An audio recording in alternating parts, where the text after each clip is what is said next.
determinação da posição geográfica de uma aeronave com utilização de navegação rádio. Então, a posição geográfica de uma aeronave em voo pode ser determinada pelas informações recebidas de uma ou mais estações de auxílio rádio, pelo cruzamento de linhas de posição. E aí, quando a gente fala uma, só se a aeronave estiver no bloqueio. Alguns critérios devem ser observados para ser possível a determinação da posição geográfica. Vamos ver que critérios são esses. Então a gente tem aqui NDB alfa, NDB bravo, e a gente tem aeronaves em 5 posições distintas. Então, esta aeronave na posição 1 aqui, eu não consigo determinar a posição dela fazendo uso destes 2 auxílios, porque eu sei que ela se encontra em uma linha que está alinhada com estes 2 auxílios, mas não sei a que distância deles ela se encontra. A mesma informação que o instrumento de bordo vai mostrar para esta aeronave quando ela estiver aqui, é a mesma quando ela estiver aqui, porque a gente não tem informação de distância. A aeronave 2, eu sei que ela se encontra em um ponto entre o NDB alfa e o NDB bravo, mas não sei em que ponto ao longo desta linha ela se encontra, porque a mesma informação que ela vai ter quando ela estiver aqui é idêntica à que ela vai ter quando ela estiver neste outro ponto. A aeronave 4, a mesma coisa que acontece para 1 se repete para a aeronave 4. A aeronave 3, eu posso determinar a posição dela porque ela se encontra no bloqueio de um auxílio. E a gente sabe como o instrumento se comporta quando a aeronave está no bloqueio de um auxílio. Para a aeronave 5, a partir das informações da linha de posição magnética que eu obtenho a partir do NDB-A e a linha de posição magnética obtida a partir do NDB-B, só existe um ponto que é intersecção dessas 2 linhas de posição magnética quando eu conheço o valor delas. Então, quando eu tenho 2 auxílios, em que circunstâncias que eu vou conseguir determinar a posição geográfica da aeronave? Quando a marcação relativa em relação a estas linhas de posição forem diferentes. A aeronave 1, a marcação relativa dela em relação ao NDB-A é a mesma marcação relativa em relação ao NDB-B.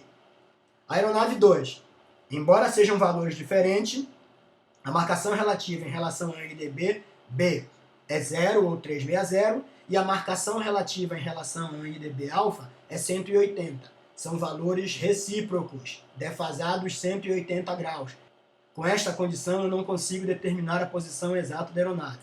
E a aeronave 4, eu tenho a mesma marcação relativa em relação a B e a A, que no caso aqui seria 180 graus. Para a aeronave 3, não há que se preocupar com marcação relativa, porque ela se encontra no bloqueio da estação e a gente sabe como o instrumento se comporta. Para a aeronave 5, observe que a marcação relativa em relação ao NDB-alfa é diferente da marcação relativa em relação ao NDB bravo, e estes valores não são iguais nem recíprocos. Mudança de QDM. Então imagine uma aeronave que se aproxima de uma estação de um NDB pelo QDMIC 090 e tenha sido instruída a se aproximar agora pelo QDM 050. Como é que esta aeronave deve proceder? Bem, quando eu questionei a ANAC sobre o valor de graus necessários para a mudança de QDM, eles me responderam que, em uma eventual questão que cobre mudança de QDM, eles vão informar qual é o valor a ser utilizado na mudança de QDM. E, normalmente, os cursos de formação de piloto utilizam o valor 30 graus como referência para a gente poder exercitar utilizando uma mesma referência. E como é que se dá essa mudança de QDM? Então, a aeronave se aproximava pelo QDM 090, ela vai fazer uma curva para interceptar o QDM desejado. E neste caso, o QDM desejado está à direita dela, então a curva vai ser de 30 graus para a direita dela. Este vai ser o valor padrão que a gente vai utilizar para a mudança de QDM. Quando ela realiza uma curva para a direita, a proa magnética da aeronave aumenta, a gente aprendeu isso lá no curso de PP. Aumenta em quantos graus? Neste caso, 30 graus. Então, se aqui a gente considera que não há deriva, ela está mantendo a proa magnética a 0,90 porque está se aproximando do NDB sem deriva.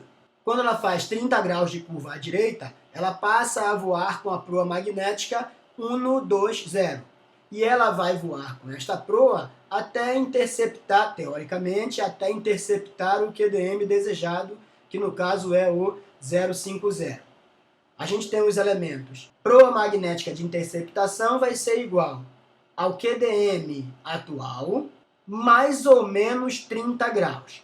Neste caso aqui, a aeronave curvou para a direita, então aumentou a proa dela, que era 090, aumentou para 120 graus. E todos esses elementos representados, a gente traz a legenda deles aqui. QDM atual, QDM desejado e proa magnética de interceptação. É a proa que esta aeronave vai voar até interceptar o QDM desejado. Se a aeronave agora se aproxima por um QDM e deseja interceptar um outro QDM que esteja à sua esquerda, agora ela vai realizar 30 graus para a esquerda e vai diminuir a proa da aeronave. Então, se ela se aproximava pelo QDM 280 e agora quer interceptar o QDM 340, ela vai precisar executar uma curva à esquerda e a sua proa, que antes era 280, vai ficar diminuída em 30 graus, por isso ela vai voar com proa 250 até interceptar o QDM desejado. Quando chegar aqui, ela dá um cavalo de pau e voa na direção do NDB. No curso de pilotagem você aprende como é que vai desfazer essa curva antes de interceptar o QDM desejado. Os mesmos elementos são válidos aqui e é por isso que a gente escreve que a proa magnética de interceptação é o QDM atual mais ou menos 30 graus. Quando ela curva para a direita é mais, quando ela curva para a esquerda é menos 30 graus. Mudança de QDR. Ora, quando a gente fala de mudança de QDM, a gente está tomando como referência o QDM atual. Quando a gente fala de mudança de QDR, eu não posso usar essa referência. Porque se eu pretendo abandonar o QDR 090 para, por exemplo, interceptar o QDR 130, se eu fizesse 30 graus de curva à direita aqui, essa aeronave voaria com proa 120 e nunca interceptaria o QDR 130. Então agora a referência para a marcação dos 30 graus vai ser o QDR desejado. A proa magnética de interceptação vai ser QDR desejado mais ou menos 30 graus. Quando a curva for para a direita, aumenta 30 graus. E quando a curva for para a esquerda, diminui 30 graus. Mas lembrar que a referência não é mais o atual, e sim o desejado. Mais uma vez, a gente utiliza no nosso curso, no nosso livro, 30 graus, mas se uma questão dessa for cobrada na prova da ANAC, eles vão dizer quantos graus você precisa utilizar nessa mudança e é só substituir esse valor que vem depois do mais ou menos aqui.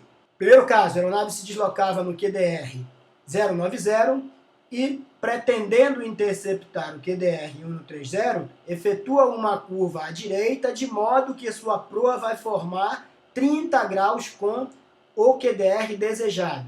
Então eu pego o QDR desejado, não mais o atual, e nele eu vou somar ou dele eu vou subtrair 30 graus. No primeiro caso, a gente somou 30 graus e aumentou 30 graus ao QDR desejado, portanto, a proa magnética de interceptação passou a ser 160, o QDR desejado mais 30. No segundo caso, quando a curva precisou ser realizada para a esquerda, a gente vai tirar 30 graus, vai subtrair 30 graus do QDR desejado e encontrando uma proa magnética de interceptação 240. E para saber mais, navegação aérea descomplicada, tudo que um piloto ou controlador precisa saber sobre navegação aérea. disponível também em iBook para iOS. Se você tiver interesse em baixar o aplicativo, a gente vai deixar o link na descrição do vídeo. Até a próxima, um grande abraço.